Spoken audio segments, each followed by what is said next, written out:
Salut à tous, bienvenue dans ce nouveau numéro de Pas d'amalgame sans Israël Tavor, mais on va se débrouiller quand même. On reçoit aujourd'hui 2 célibataires qui vont venir nous parler de leur situation de célibat en Israël, Samuel à ma gauche et Noah à ma droite. Alors, est-ce que on a eu un peu de mal à trouver des invités pour venir sur le plateau aujourd'hui parler de leur célibat? Est-ce que c'est la honte d'être célibataire? Non, pas du tout. Non, je vois pas pourquoi ça serait la honte d'être célibataire. Non. Pour moi non plus, quoi. Enfin, je veux dire, il n'y a pas à avoir honte de son statut. T'es célibataire, t'es pas célibataire. Enfin, si t'as honte d'être célibataire, t'es juste encore plus mal d'être célibataire. Ça change pas ton célibat tant que t'es célibataire. Donc, moi, je le vis pas comme ça. Merci à tous les deux. Sinon, on serait pas là en plus, je pense. C'est pas forcément un sujet, mais on va. Si j'aurais honte, je serais pas venu. On va montrer que c'est plutôt, il y a plutôt plein d'histoires drôles. Vous allez nous faire rire. Vous allez nous parler des critères, parce que quand on est célibataire, on n'est pas forcément une victime dans son lit tout seul à Bridget Jones. À attendre le grand amour, on peut être super aussi exigeant. Et puis, on peut avoir des gens autour de nous qui nous organisent des rendez-vous foireux. Ou pas. Ça arrive beaucoup, ça arrive souvent. Alors, on va parler du milieu juif. Je veux juste dire un tout petit truc. On peut être célibataire et ne pas pleurer tous les soirs, comme tu as dit, mais c'est pas que... Après, je connais pas la situation de Samuel, mais moi, en tout cas, c'est pas que c'est mon but dans la vie de rester célibataire, pas du tout. C'est juste que je suis célibataire. Il s'avère que je suis encore célibataire. J'ai pas l'intention d'être malheureuse tant que je suis pas en couple. J'ai envie d'être heureuse même étant célibataire. Et à part ça, je pense aussi que pour pouvoir être en couple, c'est mieux d'être heureux. Avec soi-même, d'être bien avec soi-même pour pouvoir après être avec quelqu'un d'autre, parce que c'est pas non plus facile d'être à deux du tout, mais je me vois pas comme quelqu'un, mon célibat c'est pas toute ma vie, c'est pas genre je suis célibataire et donc du coup je suis malheureuse, pas du tout, quoi. Mais c'est mieux d'être en couple. Moi c'est un truc vers lequel toi t'es divorcé et tu penses aussi que c'est mieux d'être en couple? C'est mieux d'être avec la bonne personne, c'est pas mieux d'être en couple, ça veut dire... Moi, j'étais en couple et ça se passait... il y a eu des bons moments, mais au bout d'un moment, ça se passait pas très bien. Donc là, je suis mieux tout seul. Mais l'idéal, on va dire, c'est bête ce que je vais dire, c'est d'être bien et en couple. Après, le but, c'est pas de rencontrer une personne juste pour dire je suis avec quelqu'un. Il faut être bien. Après, comme a dit Noah, déjà apprendre à être heureux tout seul. Et puis après, les choses viennent, les choses vont venir. Mais ça veut dire... Il n'y a pas d'idéal pour moi. Alors, le célibat, c'est pas un problème israélien, c'est pas un problème juif, évidemment. Est-ce que quand on est en Israël, il est plus prégnant? Est-ce qu'on a plus la pression parce que culture juive, parce que famille, parce que tout le monde vous pousse, parce que dans les synagogues, on ne vous parle que de ça? Est-ce qu'on ressent beaucoup plus son célibat en Israël? Déjà, quand on est en Israël, j'ai pas beaucoup été célibataire en France, donc je sais, j'étais jeune, donc je me rappelle plus trop. Mais c'est différent parce qu'ici, tout le monde veut nous caser. C'est-à-dire qu'on rentre par exemple dans une synagogue. La première chose que les gens veulent savoir, c'est à quel âge, j'ai peut-être une fille pour toi, ou t'es marié, t'es célibataire, t'as des enfants, à celle-ci, elle est comme toi. Ça veut dire on veut très vite, donc tu me comprends. Ah, tellement, ouais. Et il n'y a pas que dans les synagogues, c'est sympa, ça part d'une bonne impression. Pas d'une bonne impression, mais d'une bonne intention. Ça, c'est sympa. Ça peut être lourd par moment. Ça peut être lourd, parce que dans les milieux juifs, on dit que c'est une mitzvah de présenter des gens. Donc les gens veulent tous faire leur ils ont tous envie de faire une mitzvah. Non, ça peut être pesant des fois parce que des fois on peut pas être tranquille toujours. Je veux pas que je te présente un tel. Ça peut. C'est dans les milieux juifs, c'est comme ça. Même à Paris, dans les milieux juifs, c'est pas spécialement en Israël, mais Pour compléter ce que dit Samuel, je suis tout à fait d'accord avec le côté. On veut présenter, même si je trouve que plus le temps passe, moins on te présente facilement. Parce que tu n'es plus de la chair fraîche attractive comme quand tu avais 25 ans. Je grossis le trait, je plaisante, mais... T'as quel âge? Moi, j'ai 36 ans. D'accord. Et Là, je te pose cette question par rapport à ce que tu vas dire. Tu sens que si on te présente moins facilement que si t'avais 20 ou 25 ans? Alors... Moi, j'aurais dit l'inverse. J'ai pas... Sincèrement, je me souviens plus à quel point on me présentait activement. Je pense qu'on me présentait plus quand j'étais plus jeune, mais ça dépend en fait, parce que... Et ça dépend aussi qui te présente. Ça peut être les amis de ta mère avec qui qu'elle a vu la semaine dernière, elle a pris un café et ta mère leur a dit j'en peux plus, ma fille elle est célibataire, j'ai tellement envie qu'elle se marie, et elles vont dire mais je connais un célibataire machin. Et on veut te présenter des gens en fait n'importe qui. Que personne ne veut des fois. Et alors il y a ça où des fois c'est juste que tu connais quelqu'un de célibataire? Ma fille elle est célibataire? Mais génial, viens on les met en compte. Mais ça marche pas comme ça quoi. Alors on va parler des critères. Noah a 36 ans, toi t'as une limite d'âge par exemple? Moi, j'ai pas de limite d'âge. J'ai pas de limite. Enfin, t'as 34 ans, toi, ça veut dire, je me mettrais pas avec une femme qui a 18 ans. Non, faut qu'elle ait, on va dire, j'ai 34 ans, je viens de faire 34 ans, donc faut que si elle a moins de 25 ans, c'est un peu naze. Si elle a moins de 25 ans, c'est un peu naze. Je veux pas qu'elle soit trop jeune parce que je me dis. Maturité émotionnelle. En fait, j'ai des pensées bizarres des fois. Je me dis, quand j'étais en terminale, elle devait être au CM2, donc je sais pas si tu vois ce que je veux dire. J'ai pas envie. J'ai pas envie, c'est vrai que je pense peut-être mal, mais non. Maintenant, au niveau de... Je veux pas non plus qu'elle ait plus de 40 ans. Je veux pas qu'elle ait plus de 40 ans, je veux que... Bon, j'ai la trentaine, je veux qu'elle ait la trentaine, c'est l'idéal, 28, 30, 32. 40, c'est l'âge où on peut... on va en parler aussi, c'est l'âge où un peu limite pour commencer à s'angoisser pour faire des bébés. Quand on est vite, t'as envie de refaire des enfants? Je peux peut-être vouloir en refaire un, mais c'est pas spécialement ça, c'est que... Je suis un peu difficile, je vais pas te le cacher, alors que... Si je vois que la personne, elle a 40 ans, mais qu'elle est bien entretenue, elle fait attention à elle, plus qu'une femme de 20, 25 ou 30 ans, je me dis pourquoi pas. C'est ça le plus important, si elle fait jeune, mais bon. J'allais faire une blague tout à l'heure, excuse-moi. J'allais dire que t'allais dire... J'allais faire une blague tout à l'heure, j'allais dire que t'allais sûrement dire 35, mais comme j'ai dit 36, t'as pas voulu me foutre mal, et donc du coup t'as dit ouais, ma limite c'est 40.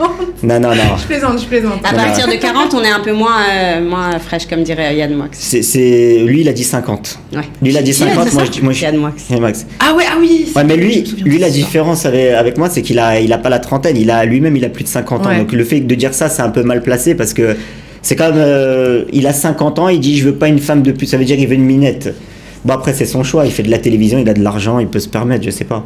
Il y a même des mecs qui font pas de la télé et qui pensent pareil, quoi. Après, chacun ses choix, et le fait que lui, il veuille ça veut pas forcément dire que n'importe quelle nana, elle est prête à accepter. Enfin, les gens lui ont un peu sauté dessus. Mais peut-être que sur le marché, il aura un avantage plus qu'un homme, un individu lambda. Ah, évidemment. Parce qu'il a de l'argent, il fait de la télévision. Évidemment. Même si mais ça veut dire qu'à 40 ans, on est quand même un peu défraîchi quand on est une fille. Quand on est une femme, est-ce qu'il paraît? Ouais, je sais pas, ça veut pas dire... Ça te laisserait 4 années devant toi. 4 ans, j'ai l'impression que nous, les hommes, on vieillit un peu mieux. Après, peut-être que c'est une bêtise, hein. Je vais pas aller trop loin dans ma réflexion, mais j'ai l'impression que nous, avec les... Je veux dire, un homme, quand il commence à prendre de l'âge, à avoir les cheveux grisonnants, il commence à... Je sais pas, il a peut-être quelque chose en plus que quand il avait 25 ou 30. Tandis qu'une femme... moi, je pense que les meilleures années d'une femme, c'est avant 30 ans. Maintenant, excusez-moi, c'est pas valable pour toutes les femmes, ne m'en voulez pas. Mais j'ai l'impression. Alors, moi, je pense que... juste un truc pour la différence de vieillissement. Tout le monde ne vieillit pas comme Georges Clooney.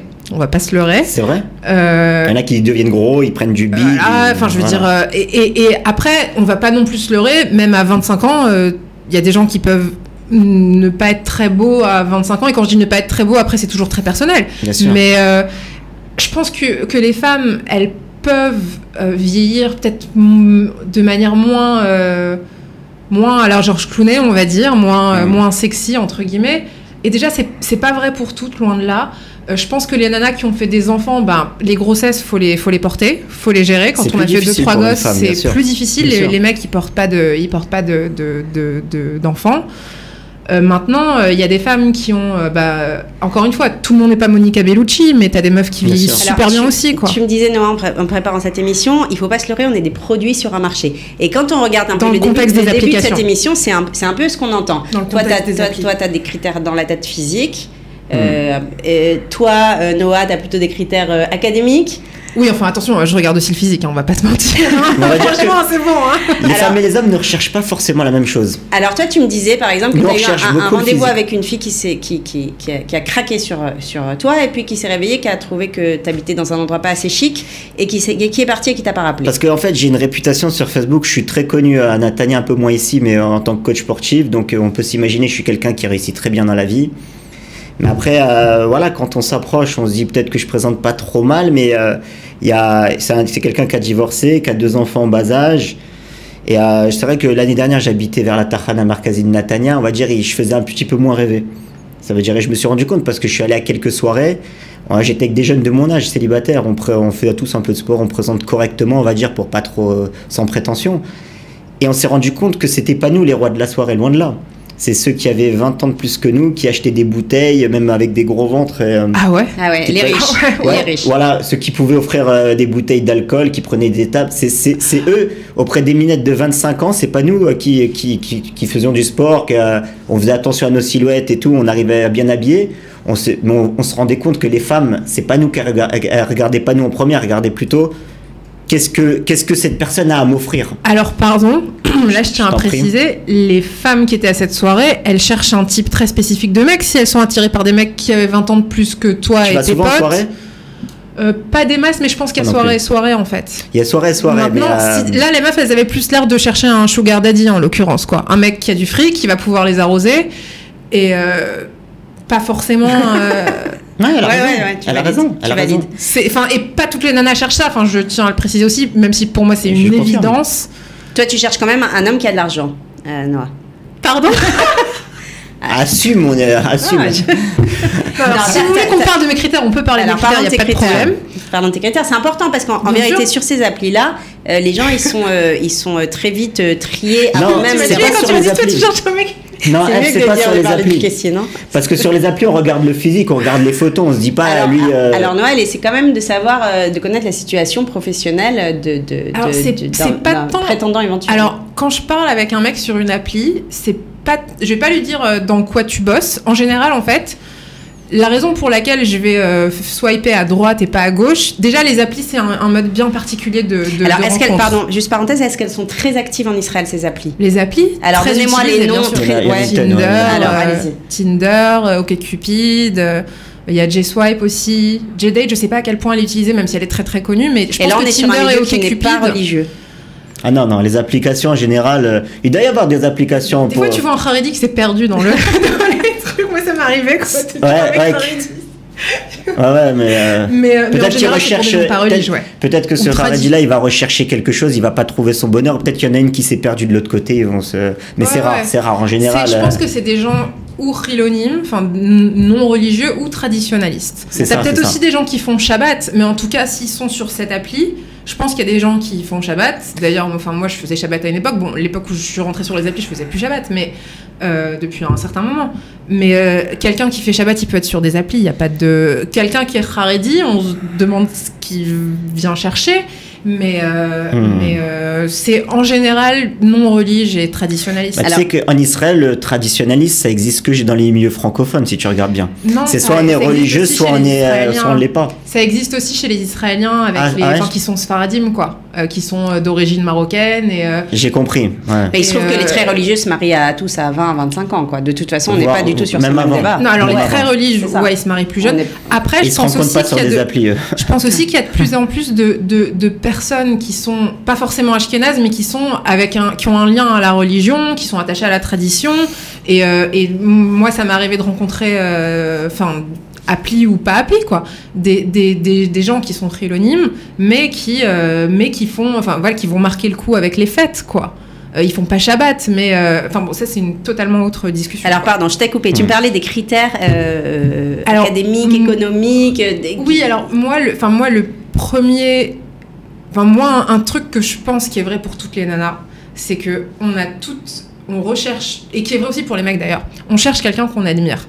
Après, l'admiration, elle peut venir de différentes sources. Ça peut être admiration intellectuelle, le mec qui parle était comme ça.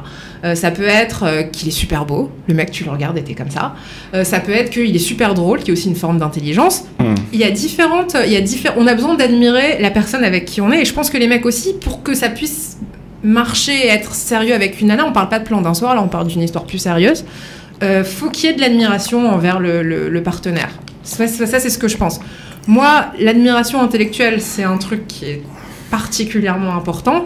Après, je ne pourrais pas me mettre avec un pou que je trouve super intelligent. Donc je regarde aussi un peu la plastique de la personne. On va pas se mentir, quoi. Ouais. On regarde tous, quoi. Mais sur Tinder, t'es obligé de présélectionner. Sur Tinder, t'as les photos. Le peu de mecs qui écrivent et moi je dis respect aux mecs qui écrivent parce qu'il y en a très peu qui écrivent, mais quand ils écrivent et qu'ils écrivent un truc drôle, sympa, où tu vois que le gars il est intelligent et qu'il a pas marqué j'aime aller au cinéma et aller au restaurant, parce que ça on aime tous le faire en même temps, donc tu te différencies pas vraiment de c'est dur, non, parce que tu me disais aussi s'il y a des fautes d'orthographe, Samuel, tu fais des fautes d'orthographe ou non?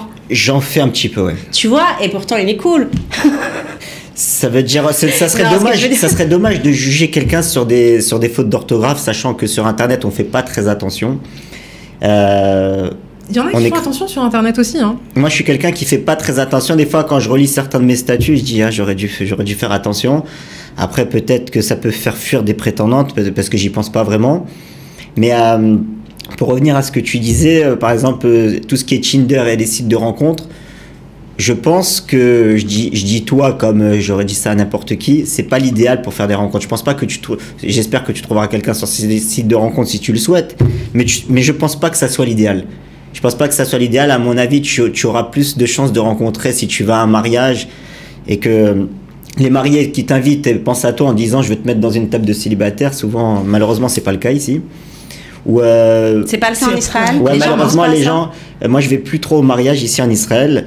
Je boycotte les mariages. Non, c'est pas que je les boycotte, c'est parce qu'on est invité par tout le monde. À partir du moment où on fait connaissance avec quelqu'un, on sympathise, il nous envoie sa carte de mariage ou de la bar mitzvah de son fils. C'est souvent très sympa, mais on s'en rend compte que une fois arrivé sur place, on se retrouve avec Roger qui a 72 ans et sa femme Ginette qui en a 69, et qu'on n'a rien à voir avec eux, ils sont mariés. Et on voit que la table de célibataire, elle est là-bas. Ça veut dire le marié, il t'a juste invité parce qu'il t'a trouvé sympa dans une discussion il y a 3 mois. Donc tout ça pour te dire, c'est dommage que dans les mariages en Israël, les gens qui nous invitent ne nous mettent pas dans des tables. Par exemple, Ozzy Noah, elle a 36 ans, elle aime le surf, elle est célibataire, elle fait ça. Et il va penser, il va dire, il y en a un autre qui a à peu près son âge, ils ont le même profil, ils sont pas très religieux, ils sont traditionnalistes, on va les mettre à la même table pour qu'ils aient peut-être une chance d'échanger quelques mots. Et malheureusement, parce qu'en Israël, il y a tellement d'invités que je suppose qu'ils n'ont pas le temps de faire ça. Ils n'ont pas le temps, alors autant ne pas inviter la personne. Moi, je me rappelle quand je me suis marié en 2012, toutes les personnes qu'on a invitées avec mon ex-femme, on les a invitées, qu'ils soient en couple ou pas, on a fait attention à eux. On s'est dit, on n'allait pas inviter une célibataire et la mettre dans une table avec des gens mariés parce qu'elle allait s'emmerder. Elle allait peut-être partir avant la fin, donc on voulait que tout le monde soit content. Malheureusement, ici, ils ne pensent pas. Peut-être parce qu'ils invitent trop de gens sans vraiment les connaître. Et pourquoi j'en suis arrivé là? Pour te dire que à la base, c'est dans les mariages que tu auras plus de chances de faire des rencontres, dans les bar mitzvahs ou dans les soirées organisées. Voilà, Shabbat plein, même si tu fais pas Shabbat, tu y vas, tu vois ce que je veux dire?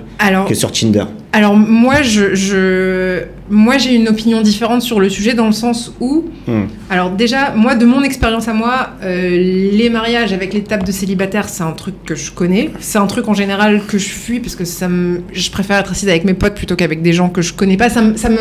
La situation me gêne un peu en fait. Ça c'est moi personnellement. Donc je pense, donc du coup, moi les mariages où j'étais, il y a eu cet effort de on va faire une table de célibataire. Tu peux te lever au milieu de la soirée aussi. De quoi, pardon? Tu peux changer de table au milieu de la soirée, c'est pas définitif. Oui, bien sûr. Si tu te plais pas, tu te sauves et ils vont tout à fait. Mais tu manges avant, c'est mieux. C'est mieux. Ensuite, t'as pas des mariages toutes les semaines. Quand tu disais c'est mieux de rencontrer par un mariage ou par quelqu'un qui te présente, ça arrive pas non plus toutes les semaines. Les applications, je pense que toi, comme moi, comme plein de gens qui y sont, c'est pas qu'on est là-bas parce que ça nous fait kiffer et qu'on a envie d'y être, c'est que c'est un moyen comme un autre de rencontrer. Je pense pas que ce soit le seul moyen.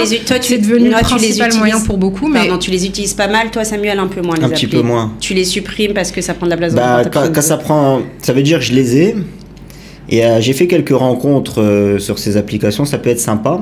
Mais comme je t'ai expliqué, comme sur l'iPhone, on a une place limitée. Ça veut dire on a plusieurs applications. Au bout d'un moment, c'est soit on efface les photos de nos proches, les vidéos de nos enfants, soit on garde les applications. Et moi, souvent, je décide d'enlever les applications et quand je retrouve la place, je remets l'application. Mais je suis pas... Moi j'efface les photos de mes neveux, dans ce cas-là. T'effaces les photos de tes neveux. Je plaisante. Non, moi, j'ai pas de problème de place parce que j'ai pas beaucoup d'applis, donc j'ai jamais eu le dilemme Tinder ou la photo de ma petite C'est-à-dire, moi, par exemple, en tant qu'entraîneur sportif, c'est-à-dire, je fais beaucoup de vidéos avec les cours que je donne. Je prends des photos avant, après les élèves, donc ça fait beaucoup de place. Ah oui, d'accord. Mes enfants, à chaque fois que je les vois à la balançoire de la plage, je peux pas m'empêcher de leur prendre des vidéos, donc ça prend une tonne. plus les applications, plus je suis dans 12 groupes WhatsApp. Je quitte aussi les groupes WhatsApp, ça j'ai oublié de le dire. Je comprends tout à fait. Je quitte les groupes WhatsApp. Moi aussi, je n'aime pas les groupes WhatsApp. Et ça veut dire donc ça veut dire que de toute façon, t'as pas envie de passer énormément de temps sur ces applis, t'y crois pas? Si jamais je rencontre, si jamais je fais beaucoup de rencontres de belles femmes sur ces applications, peut-être que je ferai l'effort de m'enlever de quelques groupes WhatsApp, on va dire. Mais des fois on fait des rencontres, mais après, c'est vrai qu'on est sur des applications que ça parle en hébreu. Moi, je sais pas comment. Voilà, c'est ça. C'est très compliqué pour moi. Moi, je pense que ça aussi, c'est un truc qui est vachement important. Ça fait longtemps que t'es ici ? Moi, ça fait 19 ans que je suis en Israël. Donc ça va, t'as peut-être pas ce l'hébreu problème. est complètement intégré. Ouais. Et pour le coup, alors moi, je suis sur les applis en mode recherche sérieuse. Donc, je suis sur Tinder en mode recherche sérieuse. Donc, ce qui est assez drôle a priori. Pendant longtemps, j'ai pas voulu me mettre sur Tinder parce que je disais, mais non, c'est des plans seufs, c'est pas ça, c'est pas ça, c'est pas ça. Ouais. Et après, je pense qu'un jour, j'ai dû me dire, bon, bah, vas-y, qu'est-ce que t'as à perdre de toute manière ? J'y ai été. Et je tiens à dire qu'il y a des mecs qui cherchent aussi des trucs sérieux sur Tinder. Il y a des mecs qui le disent, après c'est peut-être pas forcément vrai. Je pense qu'il y a aussi énormément de mecs qui sont en mode je suis ouvert à toute proposition. Bien sûr. Si je tombe sur une nana avec un profil où le décolleté descend jusqu'au nombril et elle a l'air hyper détente et on a matché, bah j'y vais. En me disant je m'éclate. Si je tombe sur une nana photo sympa, la nana a l'air smart, elle est marrante, on a matché, on a une bonne conversation, bah je comprends qu'elle est là pour un truc un petit peu plus sérieux, je vais y aller aussi. Et je pense que les mecs jouent aussi, enfin pardon, c'est pas jouer, c'est je pense que les mecs changent aussi beaucoup leur comportement en fonction de ce qu'ils ont en face d'eux. Et moi pour le coup j'ai fait j'ai eu une relation de 3 mois avec un gars que j'ai rencontré sur Tinder, donc c'est possible aussi. Donc ça a duré 3 mois, donc ça a duré c'est 3 pas mois. Mal. Je voudrais qu'on parle un tout petit peu parce que ça va très vite de la spécificité israélienne et de toi tu nous disais c'est une mitzvah pour les gens, c'est une bonne action d'aider un couple à se rencontrer. Ils veulent plus s'aider eux-mêmes que toi en fait. Alors est-ce que parce qu'ils ont envie de faire une mitzvah et souvent ils présentent quelqu'un qui n'a rien à voir avec toi. Alors c'est vrai qu'en Israël on pousse, c'est ça, il faut le but d'une vie c'est de faire une famille, c'est de faire des enfants, tout le monde vous pousse. Est-ce que dans les milieux non religieux on pousse autant que dans les milieux voilà. Dans les milieux non religieux on pousse moins. Mais malgré tout, les gens ils sont dans la tradition juive, c'est-à-dire qu'ils ont, même moi qui suis pas religieux, ça m'est arrivé de vouloir que des gens se mettent ensemble. C'est dans l'état d'esprit juif. Quel que soit le milieu, on a envie d'aider. Voilà. Par exemple, on va dans le milieu non juif. T'es tout seul, bah éclate-toi mon petit gars. C'est souvent voilà, mais dans le milieu juif, par exemple, tu parles à quelqu'un dans la rue, il a limite envie de te présenter quelqu'un de sa famille. Ça veut dire c'est pas dans le milieu non juif que tu rencontres quelqu'un, il te dit je vais te présenter ma nièce, non. Ah mais des fois t'as des inconnus totales qui sont là genre j'ai quelqu'un, mon petit neveu il est célibataire et toi t'es là mais meuf faut que tu te connais pas quoi genre, si tu leur donnes bonne impression. Ouais exactement. Ouais, voilà. Ils ont la détente facile sur ça les Israéliens. Je suis d'accord. Ce qui est sympa, mais juste un truc pour rebondir par rapport à la différence de milieu religieux, milieu non religieux. Je pense que c'est beaucoup plus facile d'être célibataire dans un milieu non religieux à un âge tardif, on va dire, vs un milieu religieux où tu te maries jeune très très tôt. C'est beaucoup plus ton célibat dans ces cas-là est beaucoup plus lourd à porter et peut-être que c'est ce genre de personnes qui pour eux c'était un peu honteux de venir parler parce qu'ils galèrent déjà avec leur célibat parce que tout le monde s'est marié très jeune dans leur milieu. Moi à Tel Aviv j'ai 36 ans, il y a des gens qui ont 40 qui sont il y en a qui se sont mariés. C'est un milieu différent en fait. Il y a une monde différent Tel Aviv et Natania. Tel Aviv un milieu chiloni, c'est aussi différent. ça Moi, je joue. trouve que c'est différent. Tout ça c'est des trucs qui jouent. Tel Aviv, un milieu non religieux, tout ça c'est plus t'es dans un milieu non religieux, plus il y a pas de problème entre guillemets avec ça. Il y en a même qui te disent ouvertement j'ai envie de m'éclater, j'ai pas envie d'un couple quoi. Non, mais on vit pas si loin mais on est dans 2 mondes différents. Ouais. Par exemple là il y a 1 heure c'est-à-dire que je suis venu on voit que les gens sont complètement différents. On dirait que j'ai changé de planète. C'est vrai, Tel Aviv, c'est spécial. Les gens, ils sont plus excentriques, ils sont dans les 2 côtés, dans le bon comme dans le mauvais. Ils sont et c'est différent. À mon avis, tu rencontreras pas. Bon, déjà, je suis un homme et t'es une femme, mais en dehors de ça, ça sera pas les mêmes expériences. Ici, les gens, c'est différent. C'est plus le monde de la fête, le monde de la nuit. On est dans un milieu très libéral. Donc, alors qu'à Natania, vraiment, c'est une ville. C'est quand même entre guillemets une ville religieuse. Donc, c'est différent. c'est différent. Je connais mal Netanya. Maintenant, t'as aussi des gens à Tel Aviv qui veulent un truc sérieux. Parce que, effectivement, quand on pense à Tel Aviv, on pense beaucoup à les fêtards, les mecs qui... sérieux, j'ai dit c'est deux mondes différents. Ouais, la fête, l'éclate, la ville qui ne dort jamais. À minuit, là-bas, faut pas faire un bruit, tout le monde dort. Ouais. Ça n'empêche qu'à Tel Aviv, on peut aussi avoir très envie de se marier et de faire des Complètement. D'être en couple avant même de se marier et après même d'avoir des enfants. D'ailleurs, moi j'ai même des amis qui ont très envie d'avoir des enfants avant même d'être en couple, et il y en a qui font des enfants toutes seules, quoi. Donc t'as aussi mais tout, là on quoi. n'est plus du tout. Non, là, on n'est plus dans le spécifique. Mais t'as beaucoup de... Enfin, les gens aujourd'hui, il y a plein de modes de vie, en fait. On n'a jamais eu autant de... On n'a jamais eu une aussi grande diversité de modes de vie, en fait. Que ce soit par rapport au couple aussi, et là je parle même pas et là en fait c'est... Enfin, les relations polyamores, les couples ouverts, etc. Ça, c'est un truc qui avant Alors, ok, il y a eu le free love dans les années 60, mais là, donc, maintenant... le nouveau critère, ça va être, je veux que le mec n'ait pas de femme. N'est pas de femme, c'est-à-dire... à propos des applications, justement, le nombre de gens qui mettent... Bon, je parle pas des gens qui vont et qui font un profil et qui disent « Salut, on est à deux, on cherche une troisième personne pour s'éclater ».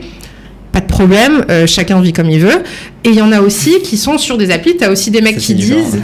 Ah ouais, et t'as aussi des mecs qui disent « Salut, je suis en relation ouverte et je cherche une histoire on the side, un truc où je vais kiffer, où la nana, on va avoir une connexion intellectuelle, mais je suis en relation ouverte. » Alors déjà, heureusement qu'ils le précisent, parce que c'est un petit peu important de le savoir. Les mecs qui ne précisent pas qu'ils sont en relation ouverte et qui cherchent une nana... La plupart du temps, les gens ne le précisent pas. C'est-à-dire, ils sont là sur des applications où ils draguent dans la rue ou dans les soirées. Ça, c'est très problématique. Ils ont une femme à la maison. Ça, c'est très problématique. Ouais, là, on parle de quelque chose de différent. C'est-à-dire, le mec qui te dit... ça se trouve, si ça se trouve, ça même elle sait, mais la nana ne sait pas quand qu'elle rentre en couple, qu'elle rentre dans une relation avec un mec qui est en couple. Ça, c'est désolée, je suis obligée de vous arrêter, même si ce sujet semble très intéressant. Bouton sensible.